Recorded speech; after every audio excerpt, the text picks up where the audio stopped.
the show, and I'm really happy because I have a very special guest with us today. We have Seattle artist Ming Zhu, and it's just incredible what he does. So I'm so happy to have him on the show. Welcome. How you doing? Thank you. I'm doing good. Thank you, Joy. You know, earlier in the couple months ago, you came in and you had a workshop, and a lot of people were really happy with your style of painting. And I guess it has like an Asian flair to it. So is it watercolors? Yeah, it's based on watercolor base. Yeah. And is there a special name for it? Yeah. Now it's quite commonly called Sumi, which is more like a Japanese pronunciation, but the characters are still the original from China. So Chinese pronounce it Sui Mo. So yeah, but the Japanese get that sound also pronounced as Sumi. So you probably can hear like people call Sumi E. E means a painting. So in Chinese called Sui Mo Hua, but Japanese Sumi E. It's basically Sumi basically means originally means black and white, water and ink painting. Oh. Yeah, so. I mean, because usually I've been familiar with like calling those brushes, the Sumi E brushes and things like that. But usually I've only seen people do like calligraphy or something with it. Well, it's a calligraphy, it's a base. You know, when you do the Sumi painting traditionally, you have to do the calligraphy first. So it's sort of like a requirement. But of course now we don't do that much calligraphy here in like particular class and workshop, and we just jump into the painting. And I always let people know it's calligraphy is the bone structure. You know, you need to learn the calligraphy and knowing that structure, and then move on painting. So. I see. And you're from Seattle area? Yeah, yeah. I'm in Woodinville in the Seattle area. So. But you have been painting a long time? Ever since probably like about 9 or 10 years old, and I start to do the art and just. And just fell in love with it? Fell in love with it, and never need to have my parents to push me. And oh, great, so great. That's my passion always, yeah. That's great. Well, I'm glad you were able to come to Hawaii and share it with us. Yeah. So what is all this? Yeah, the Sumi, the painting and also the materials are quite different. You know, before usually people misunderstood like Sumi brush, just thinking a bamboo brush with you know some Asian type of the hair of the brush they call Sumi, which is actually not exactly. It is mostly based on the bamboo. You can see all the stamens of bamboo. Like this brush, it's you can even see the shape of the bamboo. It's really from the bamboo. And the hair is mostly it is the animal hair, but the quality, the Sumi brush quality actually is very good. It's not like usually the rough brushes. You know, like you can see that when they are wet, they can fold a nice point. Yeah. And then also the brushes have, you know, more, some it's a little bit more stiff, have the fine, and but quite a few it's a very soft. You know, it's like we call the sheep here. It's more white here. And it's soft. It's very good for the surface use, and some it's at a combination with the stiff hair inside and the white hair outside, which can give you a very nice fine line. Later on, I can also demo. And then in the studio, other studio, we usually call that 4 treasure: brush, paper, inkstone, and ink stick. This one actually is a broken piece of ink stick. I just using the bamboo one to extend it. Oh. So because even it's broke, and because of the weather, different things just makes the crack and broke. But the quality of ink it won't be affected, so I extend it. So the ink stick. Basically, what functions like this is ink stone. It's a stone itself. It's no ink in it, and you put water in it. For example, like you put some water in it, right? This is the water, and then you have this ink stick to grind. Oh. To make ink. Oh. So when you're doing, grinding, and the ink sticks, of course, you won't see it. It's getting shorter and shorter, but that takes a long time to use. But you could see that. That's why it's getting black, and you know, the longer you grind, and the dark ink you will have. Also, the ink stick, it's when you grind in ink, it's a requirement when old days. Before even doing the calligraphy, teacher always asks you to grind the ink to building up enough movement and stress and a meditative process. Also, the Sumi paper is very important. It's very pretty. Yeah, this one it's called sprinkle gold. Like the gold, when I do some stroke, you can right away see the gold. You probably won't see that much now, but once the ink gets on it and the gold will shine through. So, but they are more absorbent, very bleeding. So, which is another thing in Sumi painting, absorbency and bleeding in effect, which is not mistake. Sometimes people worry about. I will show you so that you want to creating that. So when you pick up a brush, basically it's already, you know, it's used before. So, but it's dry.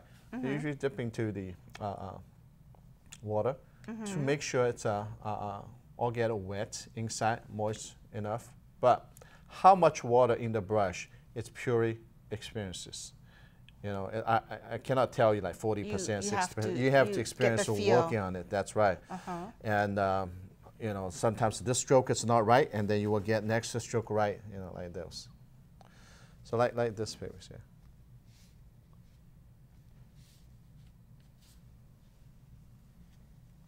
Is that bamboo?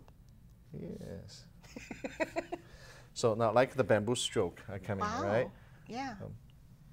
The reason I also using the 3-well things, you can see, I keep this one, it's more dark, and I keep the other two, it's lighter. And whatever the angle I use, and make it skinnier, you know, the bamboo stem skinny. And I change another brush. Same thing, I first wet it. And I have some paper towel blocking some ink. And now it's more demanding. This stroke is actually more easier. Now it's more demanding stroke because it's more calligraphy stroke.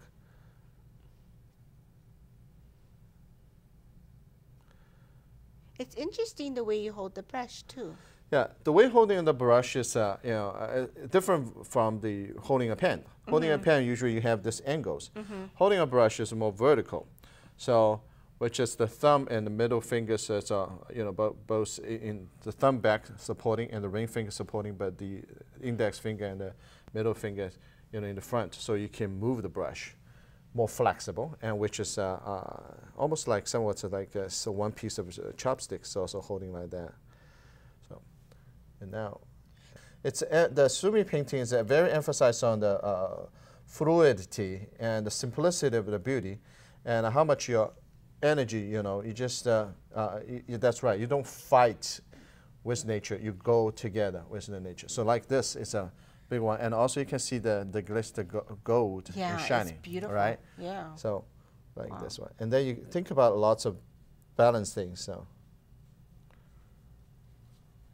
So of course, when you're starting, you don't paint the speed, you know, like I do, and I also have a rhythmic, you know, sometimes it's slow, sometimes some stroke it's but even like this look like the simple one, and I still think of lots of things. For example, like this starting, and I have the thick one coming and make a 3, and then we'll go this direction, and this pans in this way, and then they come in this direction, and then how they group it, the rhythmic. So your eyes can see is also, and so like, and the Sumi paintings like this kind of white, it's not different from the regular watercolor. You fill the color. We don't. So it's called an active painting. We just leave it to blank. So, and so this is you know, so then basically by looking, maybe adding a tip. So at the end of the bamboo, you know, it just turns in this direction. Sumi painting also can be very humorous. And it's a graphic design too, you know. So now I'm thinking about it, there's 3 things. It's quite big, solid one. How about I'm putting those? It's very symbolic. What are those? Those like a bamboo shoots and the grass coming out. So. But it's so nice because you're only using the ink right now. I mean, just the black ink. But yet it has, because of the, I guess, how much ink you put on, it has the shading and everything. That's right, different tone. And which actually you brought a very interesting things, because the Sumi painting, the value of it's quite different from the Western concept. You know, like not necessarily have one like light source coming this direction, have the light and the shade, all those. It's more emphasized on the, like say, dark and the light, you know, and the dark and the light, and this group is a little bit lighter, and this group is dark, you know. And within that one, you have the variations, light here, dark. So, which shows Sumi painting looks simple, but actually is one of the most, actually later on, it's one of the most difficult formats, because it's not just how it look like, it's more how much you read, how much you understand, how much you understand the life. It's all these things you put together and then reflect into the painting. I think the Sumi painting, which also usually shows when you say, you're looking at Sumi painting, you will know what kind of person it is, you know, so sort of a more reflecting your personality. If there are like lots going on or very close. Exactly. Some of the Sumi painting, they're painting like very busy and everything detailed, so it reflects, you know, and some of the artists, you know, more like the simplicity and so. Wow. Amazing. Amazing. Very amazing. And I can do another painting also showing with the colors. Okay. You want to come back and do that the next time? That would be great. Okay, All great. right. Thank you. I mean, this is you know what? amazing. Actually, the next one, maybe next time I also can show. I will do. It is not totally complete yet until I signing it. Oh, and yeah. I put the chop. You have to sign it. Yeah. So maybe Otherwise should I also sign it this one? Let me sign Okay. this one too. So otherwise it's not complete. Okay.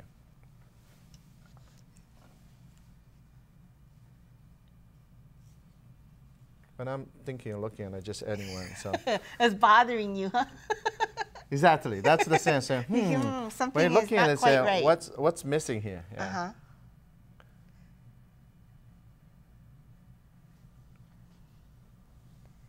Neat.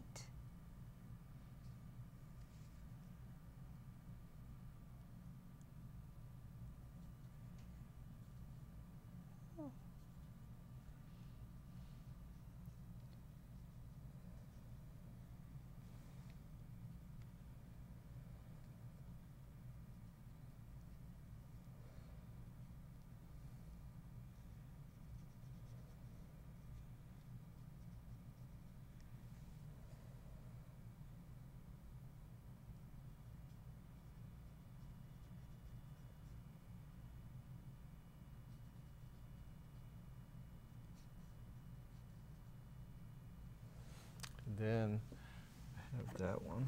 So to have a chop my name stamp. What does that say? So the Sumi painting, yeah, you can say whatever, you know. And what does that mean? As I said, pure bamboo with the new lives coming out. So that's actually became a title. And in a Sumi painting, usually you can have a title and also you can record what's the meaning. Backwards that way. Yeah, usually it goes to up and down and the right to the left. Oh. So this one's always goes to the reverse, you know, the right side of the brain maybe. You know. And then finally, like this is the title. It says a pure bamboo with the new life of the young bamboo comes out. Here's the year, and this is my name here, and signing it, and then I put a chop. Your chop. So let me just put a couple pieces underneath. Sorry. Oh, cool. It's official now. Now it's officially done. So. That is so beautiful. Yeah. That is so neat. I can't wait to see what else you're going to show us. All right. Thank you. Thank you very much. Well, we're going to take a short break and we'll be right back.